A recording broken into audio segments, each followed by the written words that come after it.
Boxing update mga buddy, bagsak si Mario Barrios. Tara at atin itong pag-usapan. Kakatapos lang ng laban mga buddy. Hindi nga natin nakita at nasaksihan ang sinasabing gagayahin ni Mario Barrios ang galawan ni Manny Pacquiao. Dahil sa kakatapos lang na laban ay bigong manalo si Mario Barrios kontra kay Ryan Garcia. Sa simula pa lang ng round mga body ay knockout ang inabot ni Mario Barrios matapos tamaan ng isang left hook ni Ryan Garcia. Nakabangon pa naman si Barrios at nagpatuloy pa ang laban hanggang round 12. Grabe ang laban mga body. Isang classic Ryan Garcia nga ang nakita natin dahil kahapon sinabi na yan ni Ryan Garcia at tinupad niya ngayon sa lahat ng mga fans niya. Pero si Barrios naman parang nagbago ang laro dahil sobrang bagal ng galawan at pigil ang mga suntok.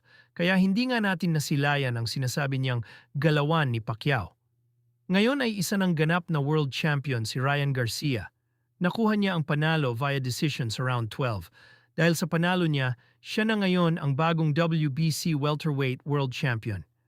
Umabante na ang record niya sa 25 wins and 2 losses. Habang si Mario Barrios ay meron ng pangatlong talo. Inaasahan pa naman ng lahat ng manonood na sure win na si Mario Barrios pero iba talaga ang boxing. Pwedeng mag-iba ang ihip ng hangin.